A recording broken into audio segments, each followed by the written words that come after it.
Thank you for your interest in Thunder Cages. We're going to be setting this cage up in my driveway to show off the adjustable leg features because of the slope I have.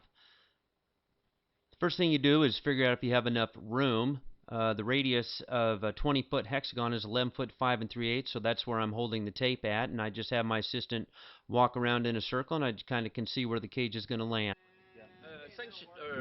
Now we need to determine where the door is going to go. We need to start with the door perimeter joist. That's the joist with these two bolts in them. It's the only one with the two bolts. And cut. Set up your perimeter joist. It's easy to tell which one goes where because they have clips on them that hold the floor joists and they go across from each other.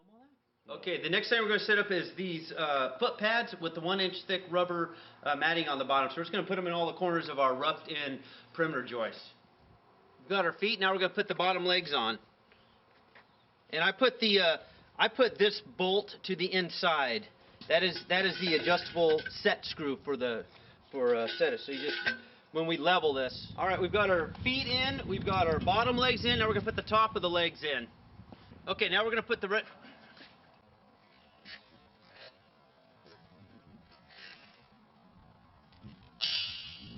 Okay, now we're going to put the rest of the legs on and put the bolts in.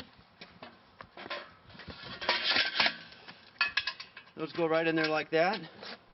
The legs will already be assembled. You only need to take them apart if you plan on setting your cage on the floor. Now we're going to set up our perimeter joists. They just drop right into the slot. There's a nut welded on the one side, and you just run the bolt through the holes and bolt it on that way.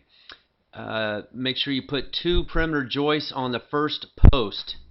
Always use an assistant to help hold it up so it doesn't fall over. Then just work your way around setting up your posts. Okay, now we've got the frame roughed in. I like to leave the center out until I get this squared up and where it's going to sit.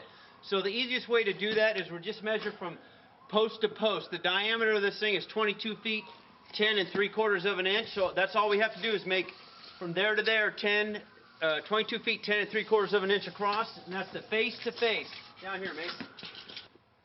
Okay, after I get 22 feet 10 3/4 across each one, then I'm going to mark the face of these plates right where they go. You can, depending on where you're setting your cage up, you can use just a piece of tape like that, or you just draw a pencil line, and you just do that on every leg. Okay, so I've marked all the feet. Now I'm just going to go around, and all you really need to do is just eyeball each thing and look at it for plumbness. And if they all look plumb, just kick it. And so plumb your post next. Okay, I just used a 6-inch torpedo level. We're going to level the cage out now. We purposely set it up in my driveway because it's got some slopes and some angles, so we want it absolutely perfectly level as you do. So you just use this. Bubble rides to the high side, so just follow it around, find your highest point. And it's probably this leg. And then we're just going to go around, and I'll just set this up here. And I'm going to pick this up a little bit. Good. Okay, so I'm just going to have him pick it up a little bit. Of course, I have a nice gun to work with. You're just going to pick that up a little bit. Go pick it up a little bit. Down a little bit. Down. And then, boom. And then that's it. That's level. And then we'll just go around to the rest of the legs. And then from my highest point, I'm just going to work over around to there. So. Good. All right, we've got the whole thing level. We've got these sitting where they go. So the next thing that we do is we're going to pick this up and put the rubber pads on. The rubber pads on, don't put them on too soon because these won't slide around. You can't adjust them with the rubber pads on. So, and we're also going to tighten up the perimeter joist. So we're going to make sure that set bolt is tight, and we're going to make sure these are all tight going around before we move on to the next stage. So I'm just positioning this thing. It's pretty obvious. It's in line with those. This is your center girder, and then it lines up with these two on the center. You can see which way everything runs when you set up your perimeter post. So you just pick this up, and then we're going to put the floor joist in. You have the two longest go on the outside. Just like this. All the rest of them go in the center.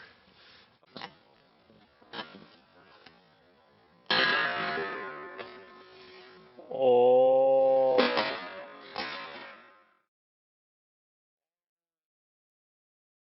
Go. So we're just going to level this up same way we did the perimeter. We'll just throw our torpedo on there, pick it up, tighten the set screw, and we're done. And then all the floor joists are in. We're ready to lay our floor. We lay our floor before the panels. Before we put the panels on, because we put the wood on, and then we put the foam flooring on, and then we put the tarp on, because the tarp fits underneath the panels to help keep it nice and tight. So that's how we do that. That's how we roll here at Thunder Cages. Thunder Cages.